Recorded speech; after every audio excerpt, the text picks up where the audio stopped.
வந்து இப்போ எனர்ஜி வந்து பாஸ் ஆயிருக்கு. என் கண்ணை பார்த்தாலே தெரியும். பார்க்கும்போது எனக்கு அப்போவே வந்து கொஞ்சம் லைட்டாக அந்த லிட்ஸ்லாம் வந்து கொஞ்சம் தூங்குற அந்த ஃபீல் வந்து நான் ஃபீல் பண்ணுறேன். இப்போ இதில் பார்த்தீங்கன்னா இப்போ இந்த பாருங்கள், இந்த பவர் ஆஃப் 3 ரன் பண்ணேன். அப்போ என்ன சொல்லுது அப்படின்னா 5 ப்ரோக்ராம், அதில் 9 ப்ரோக்ராம் சப் ப்ரோக்ராம்ஸ் இருந்தாலும் உங்களுக்கு இந்த ப்ளூ ஆப்பில் 5 ப்ரோக்ராம்ஸ் உங்களுக்கு மெயின் ப்ரோக்ராம்ஸ் ப்ரையாரிட்டி கொடுத்து அதுவே செலக்ட் பண்ணி சொல்லுது. ஓகே, நீங்கள் வந்து இந்த 5 ப்ரோக்ராம் ரன் பண்ணிங்கன்னா போதும். அப்போ இது ஏன் பர்சன்டேஜும் பக்கத்தில் கொடுக்குது? எதுக்கு பர்சன்டேஜ் கொடுக்குதுன்னா, இப்போ வந்து ஒரு செல் வந்து நல்லா ஆக்டிவாக எனர்ஜெட்டிக்காக இருக்கணும்னா 20 to 30% தான் இருக்கணும். ஓகே.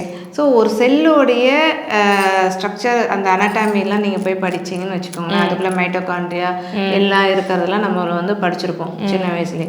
இப்போ அது வந்து எனர்ஜெட்டிக்காக இருக்கணும், அது நல்லா வந்து லைவ்லியாக இருக்கணும்னா அந்த செல்லுடைய பர்சன்டேஜ் ஆஃப் இது வந்து 20 to 30% இருக்கணும் அப்படின்னு சொல்லுவாங்க. அதுதான் வந்து ஒரு குழந்தைக்கு இருக்குமோ. ஸோ அதனால தான் குழந்தைங்களோட செல்ஸ்லாம் சாஃப்டாகவும் நல்லா எனர்ஜெட்டிக்காகவும் லைவ்லியாகவும் இருக்கிறது. அப்படியே தொடம்போதே சாஃப்டாக நமக்கு ஃபீல் பண்ணியிருக்கோம் இல்லையா?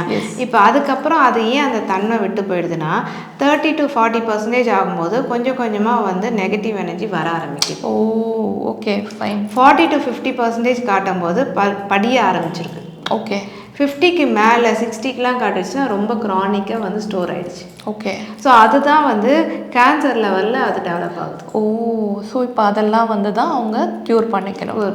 ஸோ அப்போ வந்து நம்மளோட செல்ஸ் வந்து இப்போ 60, 70 அப்படிலாம் இருக்குன்னா அதெல்லாம் நம்ம இந்த மாதிரியான இதில் வந்து ரன் பண்ணி 20, 30க்கு இதில் தான் கொண்டுட்டு வரணும். இப்போ பாருங்க, உங்களுக்கே பார்த்தீங்கன்னா கிளாசிக்கல் ஃபிசிக்கல் 59% காட்டுது. கிளாசிக்கல் ஃபிசிக்கல் என்னன்னு எனக்கு தெரியல. அதான் இது ஒரு ப்ரோக்ராம். இப்போ நம்ம வந்து ஆயுர்வேதா பற்றி ஸ்டடி பண்ணிட்டு இருக்கோம், அதில் வந்து அது காட்டுது. கான்ஃப்ளிக்ட் பேலன்ஸ் வந்து 56 இருக்கு. ஓகே, வாதா பார்த்தீங்கன்னா 50 இருக்கு. பிதா வந்து பார்த்தீங்கன்னா 42 தான் இருக்கு. ஓகேவா? ஸோ அப்போ என்ன அர்த்தம் அப்படின்னா, இது நம்ம இப்போ வைப்ரேட் பண்ணா நீங்கள் தினமும் ரன் பண்ண இது எல்லாமே குறைஞ்சிரும். ஏன்னா உங்கள் ஃப்ரீக்குவன்சிலே அது வந்து போய் சேஞ்ச் பண்ணுது இல்லையா? ஸோ அப்போ வந்து நீங்கள் ரன் பண்ணுறீங்க, ஒரு வாட்டி 2 வாட்டி ரன் பண்ணுறீங்க அப்படின்னாவே, இப்போ பாருங்கள், இப்போ உங்களுக்கு ரன் பண்ணிட்டு திரும்பங்க 1 மினிட் இருக்குது இல்லையா? இப்போ இது உங்களுக்கு எல்லாம் ஞாபகம் இருக்கும். 59, 50 எல்லாமே வந்து இது இருக்குது, ஞாபகம் இருக்குது. இப்போ வந்து 1 மினிட் நான் ரன் பண்ணுறேன். ஸோ ஜஸ்ட் 1 மினிட் தான் உங்களுக்கு ஃப்ரீக்வன்சி கொடுக்குறேன். நான் சொல்லியிருக்கேன்ல 1 மினிட் ஃப்ரீக்வன்சி ஹெவியாக இருக்குது, 635 ஹெர்ட்ஸ் வந்து அது உங்களுக்கு போகுது. இப்போ 1 மினிட்டுக்கு அந்த வந்து ப்ரோக்ராம்ஸ் இந்த மாதிரி வந்து நம்ம ரன் பண்ணிகிட்ருக்கோம். இது வந்து அவங்களுக்கு ஃப்ரீக்வன்சி எது ரிலேட்டடாக போகுதுன்னா அவங்களுடைய வாதம், பித்தா, கபா, அது அந்த அந்த இது வந்து பேலன்ஸ் பண்ணுறதுக்காக அவங்களுக்கு எனர்ஜி வந்து சென்ட் ஆகிட்டுருக்கு. இப்போ இது வந்து சென்ட் ஆகிட்டு இருக்கும். இப்போ இது ஆக்சுவலாக வந்து அனலைஸ் பண்ணும்போது தான் நம்ம கையில் வைக்கணும். அதுக்கப்புறம் நீங்கள் வந்து எங்கே வேணாலும் பண்ணிக்கலாம், ஒன்றுமே பிரச்சனை இல்லை. ஏன்னா இந்த டிவைஸும் மொபைலும் தான் பக்கத்தில் இருக்கணும். இது ப்ளூடூத்தில் தான் ஒர்க் ஆகுது. ஓகேவா? கையில் வச்சுட்டு இருக்கணும்னு அவசியம் இல்லை. நீங்கள் பண்ணி ப்ரோக்ராமை ரன் பண்ணிவிட்டு நீங்கள் உங்கள் கிச்சன் வேலை பார்க்கலாம், என்ன வேணாலும் பண்ணிக்கலாம். ஸோ இது ஃப்ரீக்வன்சி மூலமாக நமக்கு வந்து இந்த ஆண்டனா மாதிரி கிராஸ் பண்ணிக்கிறதுன்றது அதுதான். அதுதான் எங்கே இருந்தாலும் உங்களுக்கு வந்து அது வந்து தானாக ரிசீவ் ஆகிட்டே இருக்கும். இப்பவே நீங்க வந்து அந்த பர்சன்டேஜ் காட்டுறதுக்கு தான் நான் வந்து இப்போ ரன் ஆகிட்டு இருக்கு. இப்போ வந்து உங்களுக்கு பர்சன்டேஜும் இதுல ஏறி இது அதிகமா இருக்கிறதெல்லாம் உங்களுக்கு காட்டிட்டு இருக்கு இல்லையா? ஆமாம். இந்த ப்ரோக்ராமே இப்போ உங்களுக்கு வந்து ஃப்ரீக்வன்சியா சென்ட் ஆகிட்டு இருக்கு. ஓகேங்களா? இப்போ இந்த 1 மினிட் முடிஞ்ச உடனே திரும்ப நம்ம இப்போ அனலைஸ் பண்ணுவோம். இந்த அதே பர்சன்டேஜ்ல இருந்து எப்படி இருக்கு அப்படின்னு சொல்லி அப்போ உங்களுக்கு வந்து என்ன பண்ணணும்னா, அந்த திரும்ப 9 ப்ரோக்ராம்ஸ்லேருந்து எது உங்களுக்கு பெஸ்ட்டாக இருக்கோ திரும்ப அதை வந்து செலக்ட் பண்ணிக்கும். இப்போ பாருங்கள், இப்போ அந்த இது ரன் ஆகி முடிஞ்சிருச்சு. 1 மினிட் அவங்களுக்கு ரிசீவ் ஆகிடுச்சு. இப்போ நம்ம திரும்ப வந்து ரன் பண்ணி அனலைஸ் பண்ண போகிறோம். பவர் ஆஃப் 3ன்றது அந்த ப்ரோக்ராம் பேர்.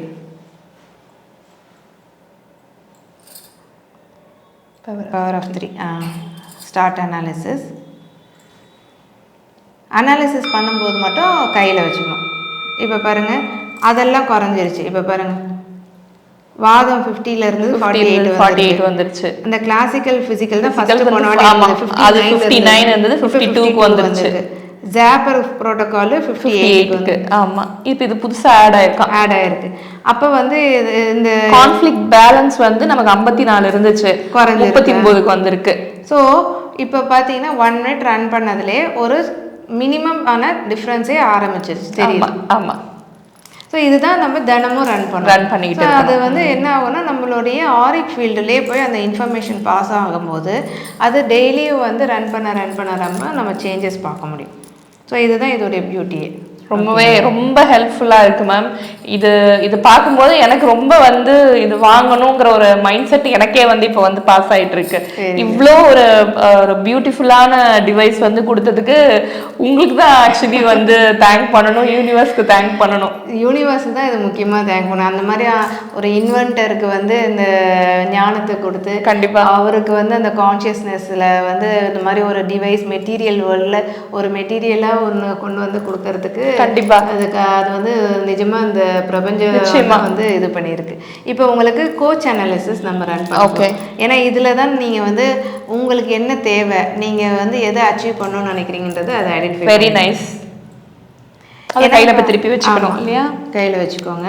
இப்போ இதில் பார்த்தீங்கன்னா ஃபோக்கஸ்ன்னு அப்படின்னு இருக்கும். அதில் வந்து சில டெஸ்ட்டு வந்து அதுவே அவங்களே வந்து இன்பில்ட்டாக வச்சுருக்காங்க. Okay. I am at piece with my self, I use my strengths and abilities in my work, I am living my true calling அப்படிலாம் வந்துட்டு இதிலே வந்து ஒரு 10 இது இன்பில்ட்டாக இருக்கும். இப்போ நம்ம வந்து என்ன பண்ணலான்னா இதுவும் நம்ம யூஸ் பண்ணிக்கலாம், இல்லைன்னா நீங்களாக ஏதாவது ஒன்று சொல்லலாம். இப்போ உங்களுக்காக ஏதாவது இப்போ இது இல்லைன்னா இது கூட நீங்கள் பாருங்கள், I identify and achieve my goals. Okay.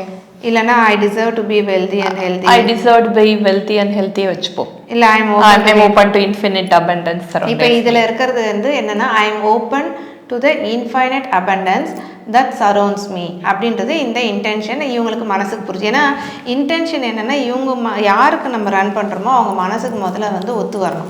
அவங்களுக்கு அது வந்து இன்னராக அதை மூடி நம்ம கண் மூடி நம்ம சொல்லும் போது அதுக்குள்ளே வந்து ஒரு ஜாய் வந்து பிறக்கணும்.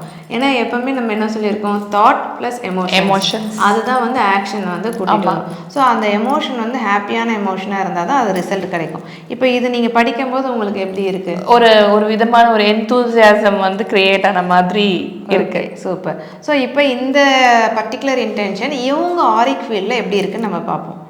Start analysis.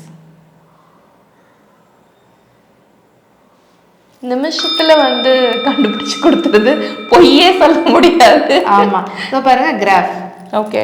ஸோ நான் சொன்னேன் இல்லையா திமேட்டிக் ஃபீல்ட்ஸ். ஆமாம். ஸோ இதெல்லாம் தான் உங்கள் கோல்ஸ் எப்படி இருக்குது, ஓகே, உங்களுடைய கரியர் இது ரிலேட்டடாக எப்படி இருக்குது, ஓகே, உங்கள் சோஷியல் ரிலேஷன்ஷிப்பு, எமோஷ்னல் பேலன்ஸ் எப்படி இருக்குது, பர்சனல் ரிலேஷன்ஷிப் எப்படி இருக்குது, ஃபினான்சஸ் எப்படி இருக்குது, ஸ்பிரிச்சுவல் பவர்ஸ் எப்படி இருக்குது, பொட்டென்ஷியல் எப்படி இருக்குது, அப்புறம் செல்ஃப் ஒர்த்து, அதுக்கப்புறம் ஃபேமிலி ரிலேஷன்ஷிப், இப்படி எல்லா ஒரு 10 சப் டாபிக்ஸாக வந்து இதில் வந்து கொடுத்து அது வந்து செலக்ட் பண்ணிடும்.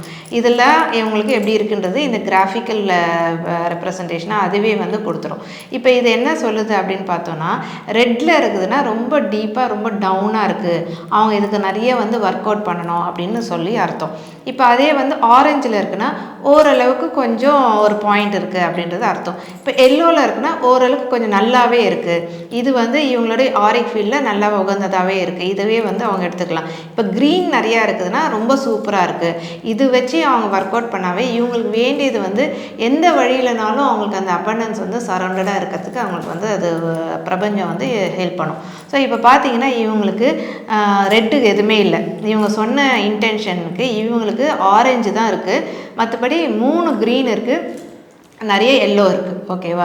ஸோ இப்போ இந்த மாதிரி காட்டுறதுல என்ன நம்ம வந்து சொல்ல முடியும்னா, இவங்களுக்கு இந்த இன்டென்ஷன் வந்து நல்லாவே ஸ்ட்ராங்காகவே இருக்குது. இதை கொண்டு இவங்க இந்த 21 டேஸ் இதில் நம்ம ரன் பண்ணுறோம் அப்படின்னாவே எப்படி இருந்தாலும் இவங்க வந்து ஓப்பனாக இருக்கிறன்றதை வந்து அது ரிசெப்டிவிட்டி வந்து நல்லா இருக்கிறதால யூனிவர்ஸ் இவங்களுக்கு வந்து அவங்க கேட்குற அந்த இன்ஃபைனைட் அபண்டன்ஸ் வந்து அவங்களுக்கு கொடுக்க ஆரம்பிச்சிடும். அப்படியே இப்போ நம்ம என்ன பண்ணுறோம் அப்படின்னா, இது வந்து ஆட்டோமேட்டிக்காக எது லோவஸ்ட்டாக இருக்கோ அதுதான் வந்து இதை வந்து செலக்ட் பண்ணும். இப்போ நம்ம வந்து நமக்கு தேவையானதையும் நம்ம செலக்ட் பண்ணிக்கலாம். ஓகேவா? இப்போ நான் எல்லாமே செலக்ட் பண்ணியிருக்கேன், இங்கே கண்டினியூ கொடுக்குறேன், திரும்ப அது டீப்